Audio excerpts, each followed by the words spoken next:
तो अपने लोग क्या पढ़ रहे थे, सेल की भाग ना रहते, जिसमें सेल का कौन कौन सी भाग पढ़ लिए थे। सबसे पहला पढ़े थे सेल वॉल, उसके बाद सेकंड क्या पढ़े थे, सेल मेम्ब्रेन, थर्ड क्या पढ़े थे, न्यूक्लियस। आज हम पढ़ेंगे क्रोमोसोम के बारे में। तो चलिए क्लास कंटिन्यू करते हैं। क्रोमोसोम, जिसे गुणसूत्र आप कहते हैं, गुणसूत्र, गुणसूत्र या क्रोमोसोम, क्रोमोसोम गुणसूत्र। तो आज हम पढ़ेंगे क्रोमोसोम के बारे में, जिसे क्या कहा जाता है, गुणसूत्र। तो क्रोमोसोम का खोज किसने किया था, सबसे पहले खोज। आपसे पहला क्वेश्चन एग्जाम में यही आएंगे कि क्रोमोसोम का खोज किसने किया था। तो क्रोमोसोम का खोज किसने किया था, पुरकिंजे किया था। पुरकिंजे, पुरकिंजे, पुरकिंजे। क्रोमोसोम का खोज किसने किया था, तो पुरकिंजे किया था। पाया जाता है गुणसूत्र हमेशा जोड़ा में पाया जाता है। किसमें पाया जाता है, जोड़ा में। अब जोड़ा में, जैसे मनुष्य में कितने जोड़ी, 30 जोड़ी गुणसूत्र, 23 जोड़ी। अगर पूछा जाए, हमेशा जोड़ा में पाया जाता है। अगर पूछा जाए मनुष्य में कितने जोड़ी गुणसूत्र होते हैं, तो हम क्या कहेंगे, 23 जोड़ी गुणसूत्र होते हैं। समझिए ना, मतलब गुणसूत्र कब दिखाई देता है, सबसे पहले कोशिका विभाजन के समय दिखाई देता है। दिखाई जो देता है कोशिका विभाजन के समय, दिखाई कोशिका विभाजन के समय, कोशिका विभाजन के समय, विभाजन के समय। इससे पिछले क्लास में हम बात किए थे कि क्या होता, सेल का न्यूक्लियस, न्यूक्लियोलस। तो न्यूक्लियोलस जब डिवाइड होता था तो कुछ केंद्रक दर में, केंद्रक दर में जो क्रोमेटिन पाया जाता था, ये पतला पतला क्या था, एक धागा नुमा था, पतला पतला एक धागा नुमा था, संरचना था। जब डिवाइड होने के बाद, जब न्यूक्लियोलस डिवाइड होता था, तो पतला पतला क्या हो जाता, धीरे धीरे सिकुड़ने लगता था। सिकुड़ कर क्या होता, धीरे मोटा आकृति बना लेता था। धीरे धीरे सिकुड़ कर मोटा हो जाता और छोटा छोटा होता था। उसी को हम क्या कहते थे, क्रोमोसोम कहते थे। तो किस समय सबसे पहले दिखाई दिया, कि कोशिका विभाजन के समय सबसे पहले दिखाई दिया। क्रोमोसोम से ही क्या होता है, अनुवांशिक उत्परिवर्तन होता है। अनुवांशिक उत्परिवर्तन, इसी से अनुवांशिक उत्परिवर्तन होता है। अनुवांशिक, अनुवांशिक उत्परिवर्तन, परिवर्तन। अनुवांशिक उत्परिवर्तन किसके कारण होता है, क्रोमोसोम गुणसूत्र के ही कारण होता है। समझ गए। क्रोमोसोम दो प्रकार के पाया जाता है। अब दो प्रकार के कौन कौन सी पाया जाता है, तो दो प्रकार की पाया जाता है। दो प्रकार, दो प्रकार में एक क्या होता है, ओलोसोम होता है, एक ऑटोसोम होता है। तो आप ऑटोसोम पहले याद रख सकते हैं, ऑटोसोम, ऑटोसोम या ऑटोसोम। और दूसरा क्या होता है, ओलोसोम, ओलोसोम। तो क्या गुणसूत्र कितने प्रकार के होते हैं, दो प्रकार के, एक ऑटोसोम एक ओलोसोम, ओलोसोम, ओलोसोम। समझ गए। अब ऑटोसोम का क्या काम होता, ओलोसोम क्या होता, समझिए। ऑटोसोम ओलोसोम, इस साइड हम लिख देते हैं, यहाँ एक साइड ऑटोसोम, ऑटोसोम, और एक साइड ओलोसोम, ओलोसोम। समझिए, दिख रहा, ऑटोसोम और क्या, ओलोसोम, ऑटोसोम ओलोसोम। अब ऑटोसोम जो होता है ना, 22 जोड़ी होता है। ऑटोसोम पूछा जाएगा तो 22 जोड़ी होता है, 22 जोड़ी, 22 जोड़ी मतलब 44 को होता है। और ये क्या होता है, मेल फीमेल सब में इक्वल होता है, चाहे लड़का हो लड़की हो, एक जैसा हो, लड़का या लड़की, लड़का या लड़की एक जैसा होता है। 22 जोड़ी गुणसूत्र जो होता है, ऑटोसोम गुणसूत्र सब में एक जैसा होता है, लड़का हो या लड़की हो सब में एक जैसा होता है। लेकिन एक जोड़ी, एक जोड़ी जो होता है, ये भी जोड़ी में होता है, ओलोसोम भी जोड़ी में होता है। ये एक जोड़ी जो होता है, इसमें लड़का का अलग होगा, लड़का अलग और लड़की अलग, अलग अलग, लड़का अलग लड़की अलग। समझ गए। तो टोटल 23 जोड़ी, जैसे मानव शरीर में गुणसूत्र होता है, प्रकार के गुणसूत्र होता है हमारे बॉडी में। तो ऑटोसोम 22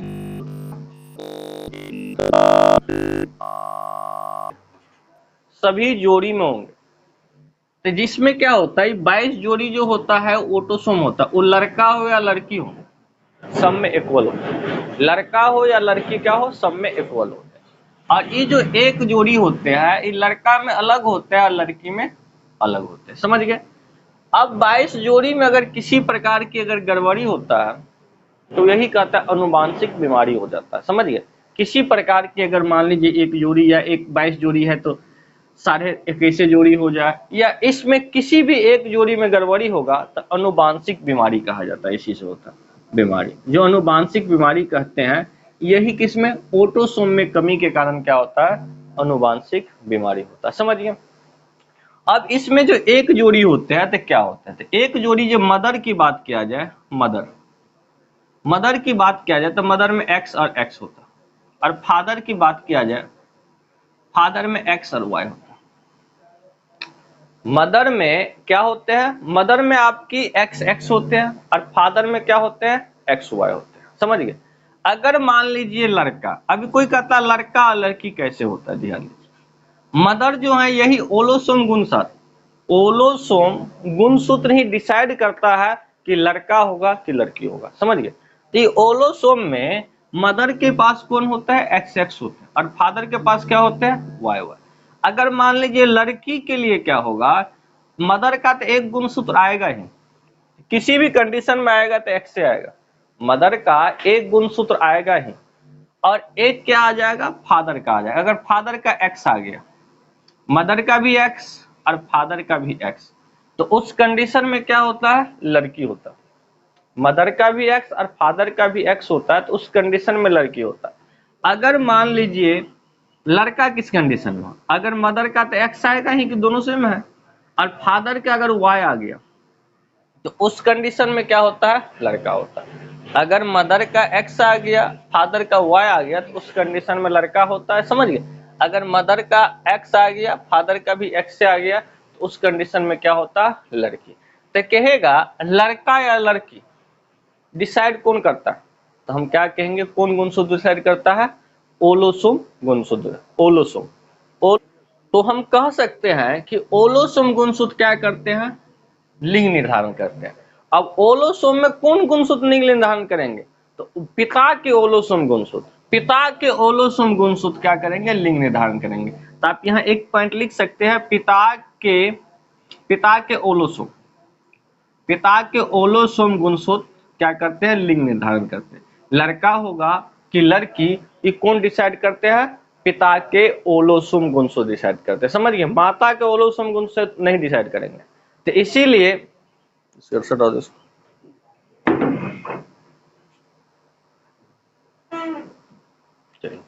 तो क्या कहेंगे, पिता के गुणसूत्र डिसाइड करेगा कि लड़का होगा कि लड़की होगा, माता के गुणसूत्र कभी डिसाइड नहीं करेगा। अपने समाज में होता है ना, अगर मान लीजिए खाली लड़की ही होती है, बेटी ही होती है, तो क्या कहता है, कौन कुलक्षणी आ गई, नहीं घर से भगा दो, खाली जब से आए तब से बेटी ही पैदा करते जा रहे। ऐसा उनकी कोई गलती नहीं होता है, गलती किसका होता है, लड़का का गलती होता है। लेकिन लड़का को क्या कुछ बोला जाता है, नहीं बोला जाता है। अपने समाज में लड़की को ही बोला जाता है कि कुलक्षणी जब से आई है ना तब से खाली बेटी ही पैदा करते जा रहे, समझ गए। तो ऐसा कुछ नहीं है, डिसाइड कौन करेगा, पिता का ओलोसोम गुणसूत्र डिसाइड करेगा, समझ गए। कि पिता, देखते पिता एक्स हुआ है तो आपको पड़ेगा लिंग निर्धारण कौन करेगा, तो पिता के ओलोसोम गुणसूत्र, समझ गए। अब आगे देखिए कुछ गुणसूत्र, अब किसमें कितना गुणसूत्र होता है, समझ गए। मनुष्य में तो हम समझिए कितने जोड़ी होता है, 23 जोड़ी होता है। इसी प्रकार पूछेगा सबसे कम गुणसूत्र किस में होता है, तो एस्केरिस में होता है। एस्केरिस में सबसे कम गुणसूत्र देखें, एस्केरिस में एक जोड़ा, एस्केरिस में एक जोड़ा, याद रखिएगा। सबसे कहेगा कम गुणसूत्र किस में होता है, हम क्या कहेंगे, एस्केरिस में कितना होता है, एक जोड़ा होता है, समझ गए। इनके बाद आपसे पूछा जाएगा कि मच्छर में कितना होता है।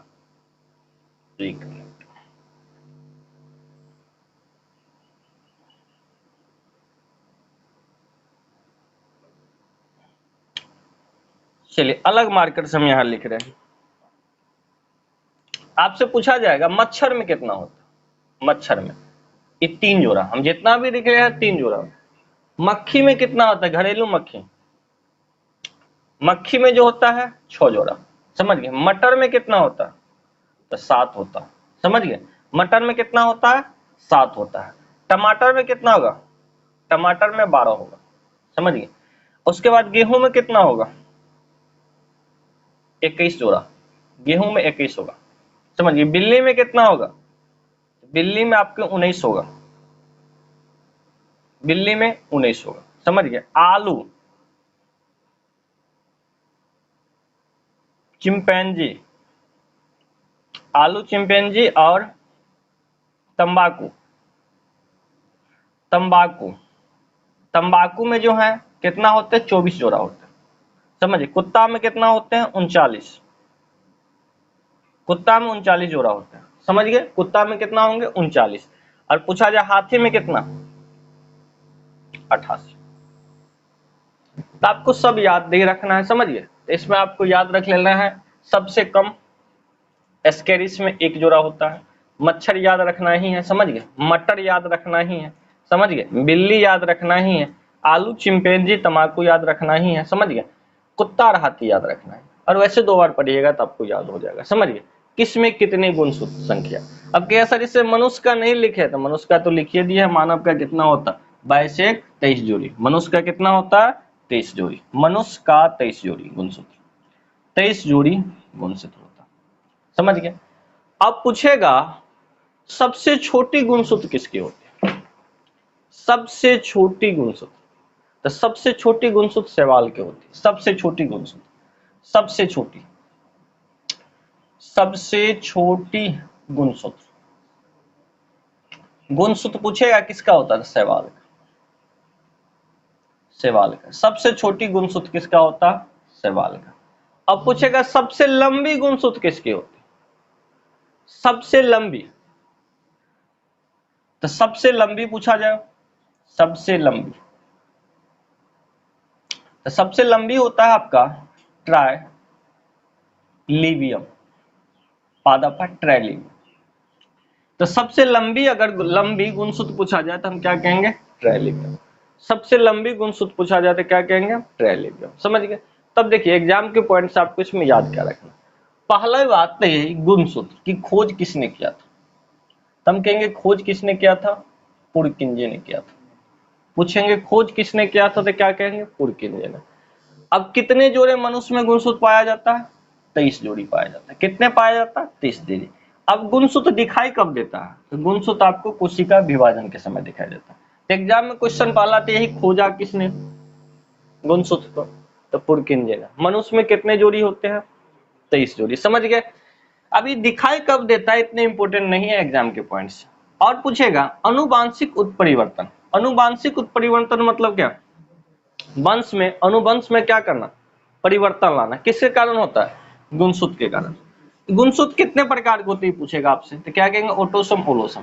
तो कहेगा कौन सी गुणसूत्र होते हैं जो समान पाया जाता है, लड़का और लड़की में समान, तब क्या कहेंगे, ऑटोसोम। ऑटोसोम कितना जोड़ी होते हैं, 22 जोड़ी, याद रखना। जो लड़का और लड़की दोनों में क्या होता है, सेम होता है। कौन से गुणसूत्र होते हैं जो लड़का और लड़की में अलग होता है, तो 1 जोड़ी होता है, कौन होता है, ओलोसोम होता है, समझ गए। और आपसे पूछा जाएगा किस गुणसूत्र में कमी के कारण बीमारी होता है या आनुवांशिक बीमारी कहते हैं, तो किसके कारण, ऑटोसोम के कारण, समझ गए। और इसके बाद आपसे पूछा जाएगा कि कौन सा गुणसूत्र क्या करते हैं, लिंग निर्धारण करते हैं, तो ओलोसोम। अब ओलोसोम में किसका गुणसूत्र, तो किसका गुणसूत्र, पिता का गुणसूत्र लिंग निर्धारण करता है। ओलोसोम में तो करता है, तो ओलोसोम में भी किसका, तो पिता का। अब देखिए यहाँ एक कंडीशन और हो सकता है कि अब ट्रांसजेंडर का केस कब होता है। ट्रांसजेंडर जिसे आप कहते हैं तृतीय श्रेणी के लिंग। अब तृतीय श्रेणी का लिंग क्या समझे आप, ट्रांसजेंडर का तृतीय श्रेणी, जैसे आप जानते होंगे छक्का, सब जानते होंगे ना, ट्रेन सब में देखते होंगे छक्का। तो ऐसी कैटेगरी के आदमी कैसे होते हैं, तो इस कंडीशन में क्या होता है, 23 जोड़ी मतलब क्या, 23 जोड़ी मनुष्य में होता है, लेकिन 23 के जगह पर 47 हो जाता है। अब इस किस कंडीशन में सर होते हैं, तो कभी कभी क्या होता है, ये 2 जोड़ी, इसमें से एक तो आया ही, और क्या हुआ, ये पिता का दोनों आ गया। जब पिता का दोनों आ गया, इसमें 1 जोड़ी आ गया, तो 3 हो गया, और यहाँ 1.5 जोड़ी हो गया, और 22 जोड़ी ही था, तो क्या होगा, 23.5 जोड़ी 47 होगा। तो उस केस में ट्रांसजेंडर का केस होता है, समझ गए। किसी को कोई दिक्कत है यहाँ तक, जल्दी से पूछिए अपना। चलिए अब कमेंट करके अपना अपना प्रॉब्लम जल्दी से पूछ लीजिए आप लोग। हाँ फादर रिस्पॉन्सिबल होता है। और क्या पूछे हैं? यस। बांझ और ट्रांसजेंडर का केस कैसे? आगे पढ़ाएंगे, बांझ बीमारी में पढ़ाएंगे क्यों होता है, समझ गए। बांझ होने का रीजन है ऑटोसोम गुणसूत्र के कारण होता है। ट्रांसजेंडर समझ गए ना, ट्रांसजेंडर क्या होता है? ट्रांसजेंडर क्या होता है? जब फादर का मान लीजिए दोनों आ गया, मदर का एक आ गया, तो 3 गो आ गया, तो उस केस में ट्रांसजेंडर होता है, समझ गए। और बांझ जो किसी को कहा जाते हैं ना, तो वो जो होता है ना ऑटोसोम गुणसूत्र में कमी के कारण होता है, उसमें प्रॉब्लम आने के कहे ना अनुवांशिक बीमारी होता। चलिए अब नेक्स्ट देखिए, जीन। जीन क्या होता है? जीन समझिए, जीन क्या होता। सबसे पहले आपसे पूछा जाएगा कि जीन का खोज किसने किया था, इसका खोज किसने किया था। खोज मतलब जॉनसन, समझिए। कहेगा जीन का खोज किसने किया था, जॉनसन। इनके बाद पूछेगा इनकी इकाई को क्या कहते, इकाई। इनके इकाई अनुवांशिक होता, अनुवांशिक। जीन मतलब इसकी इकाई पूछा जाएगा तो क्या कहेंगे, अनुवांशिक, समझ गए। कहेगा आधुनिक अनुवांशिकता का खोज किसने किया था, यह आधुनिक अनुवांशिकता का सिद्धांत किसने दिया था। आधुनिक अनुवांशिकता का, आधुनिक अनुवांशिकता, वांशिकता, आधुनिक अनुवांशिकता का सिद्धांत। तो इसका अगर सिद्धांत पूछा जाए, सिद्धांत आपको कहेगा ग्रेगर मेंडल, ग्रेगर मेंडल, समझिए। आधुनिक अनुवांशिकता का सिद्धांत कौन था दिया था, ग्रेगर मेंडल, जिसके कारण ग्रेगर मेंडल को आनुवांशिक का पिता कहा जाता है। तो आपको आनुवांशिक का पिता, आनुवांशिक, आनुवांशिक का पिता कहा जाएगा, हम क्या कहेंगे, ग्रेगर मेंडल, ग्रेगर मेंडल।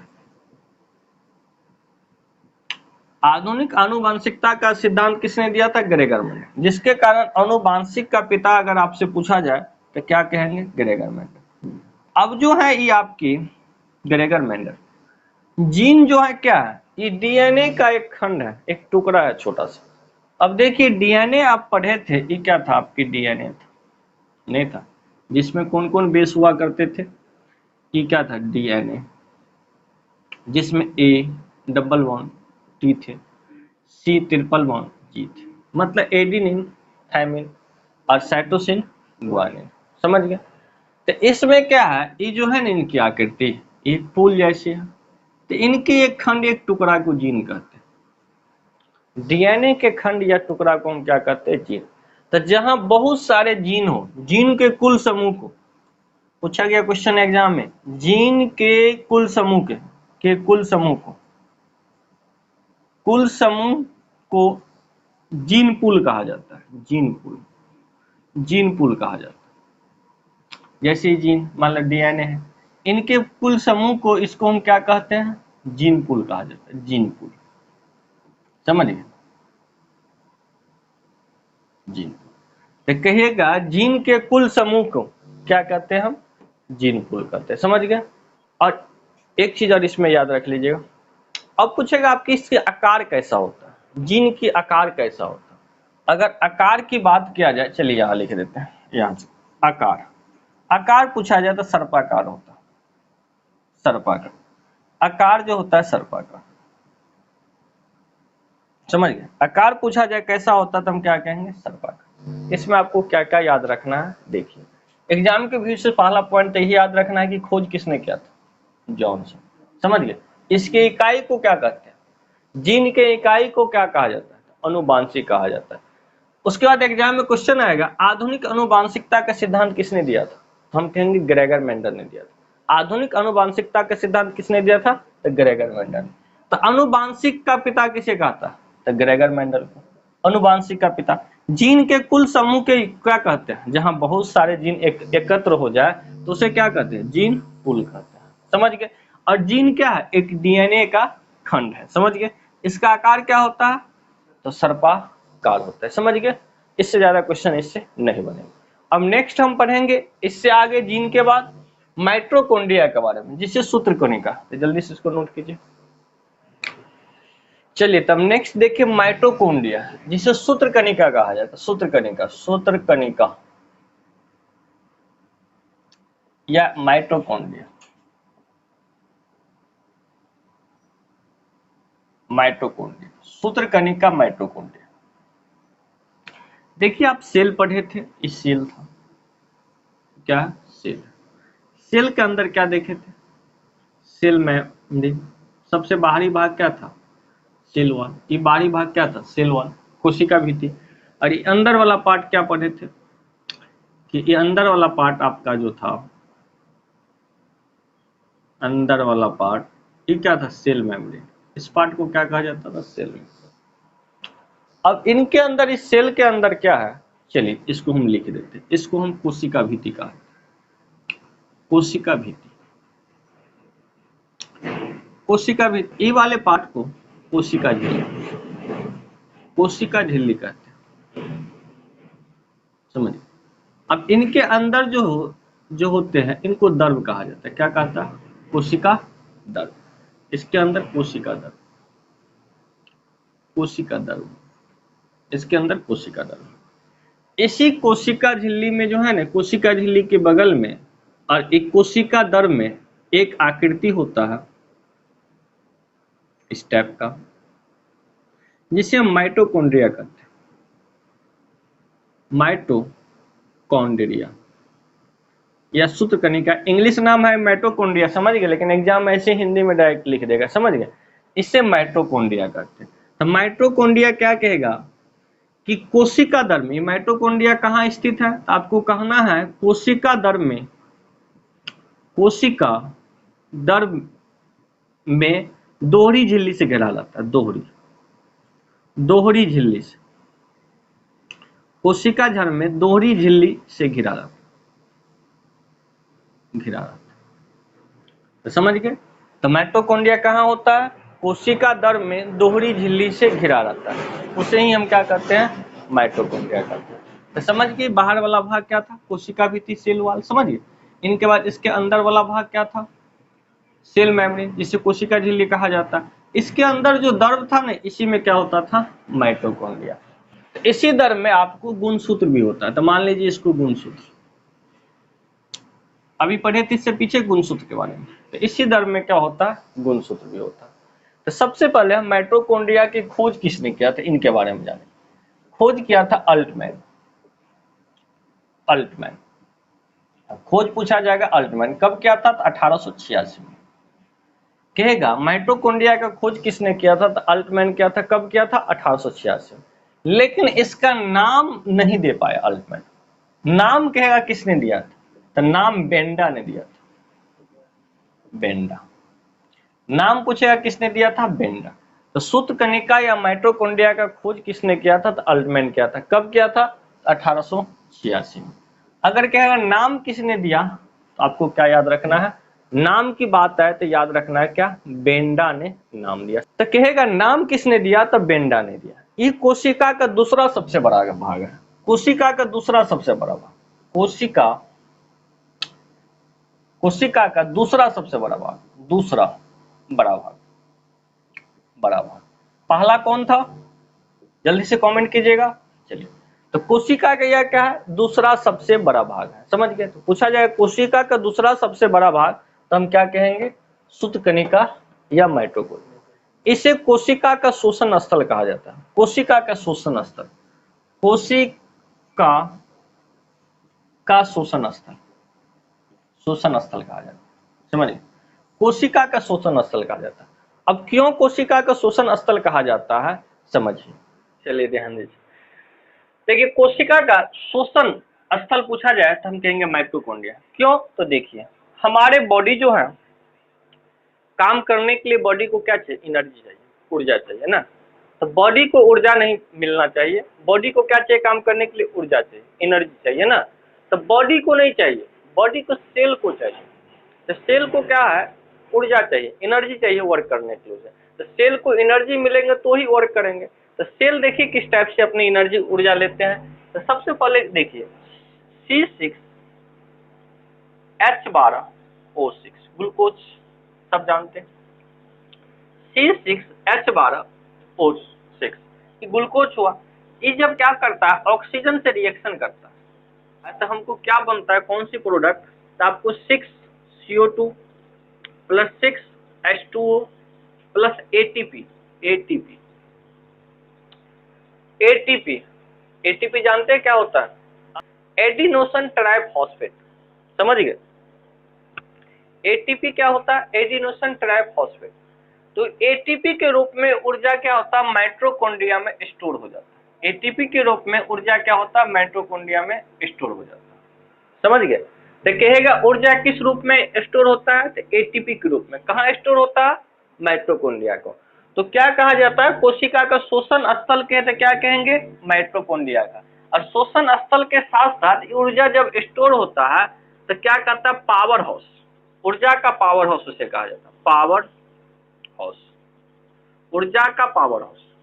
तो ऊर्जा का पावर हाउस किसे कहा जाता है, तो आपको माइटोकॉन्ड्रिया को कहा जाता है, समझ गए। और माइटोकॉन्ड्रिया के बारे में क्या, कोशिका के अंदर कोशिका, पूछा जाए कोशिका के अंदर कोशिका किसे कहा जाता है, तो माइटोकॉन्ड्रिया। क्योंकि कोशिका माइटोकॉन्ड्रिया के अंदर क्या होता है, यूकोरियोटिक कोशिका के अंदर प्रोकैरियोटिक कोशिका होता है। आगे पढ़िएगा यूकोरियोटिक प्रोकैरियोटिक क्या होता है। तो माइटोकॉन्ड्रिया एक ऐसी है सेल की भाग है जिसमें यूकोरियोटिक के अंदर क्या होता है, प्रोकैरियोटिक कोशिका होता है। इसीलिए इसमें क्या कहा जाता है, कोशिका के अंदर कोशिका किसे कहा जाएगा, कोशिका के अंदर, कोशिका के अंदर कोशिका, कोशिका के अंदर कोशिका आपको पूछा जाए तो आप कहिएगा सूत्रकणिका या माइटोकॉन्ड्रिया, माइटोकॉन्ड्रिया, समझ गए। तो कोशिका के अंदर कोशिका मतलब यूकेरियोटिक कोशिका के अंदर प्रोकैरियोटिक कोशिका। आगे पढ़िएगा यूकेरियोटिक और प्रोकैरियोटिक के बारे में। तो सिर्फ अभी इतना ही याद रखना है कि कोशिका के अंदर कोशिका किसे कहा जाता है, तो क्या कहेंगे, माइटोकॉन्ड्रिया के, समझ गए। यहां तक किसी को कोई दिक्कत, जल्दी से बोलिए। इतनी बात में कोई दिक्कत, चलिए अब इसमें एक चीज और याद रखना, अगर कहेगा सेल के अंदर सबसे पहला खोजा गया भाग, सेल के अंदर सबसे पहला खोजा गया, सबसे पहला खोजा गया भाग, तो सेल के अंदर सबसे पहला खोजा गया भाग क्या था, माइटोकॉन्ड्रिया, समझ गए। सेल के अंदर सबसे पहले खोजा गया भाग, तो हमको क्या कहना है, तो माइटोकॉन्ड्रिया कहना है। अब माइटोकॉन्ड्रिया देखिए नील हरित और शैवाल को छोड़कर, नील हरित और शैवाल को छोड़कर जितने भी पादप कोशिका हो या जंतु कोशिका के कोशिका दर में दोहरी झिल्ली जो बिखरे हुए रहते हैं ना ढेर सारे, उसी को माइटोकॉन्ड्रिया कहते हैं। बस समझिए एक सेल में एक ही माइटोकॉन्ड्रिया होगा, एक सेल में एक ही,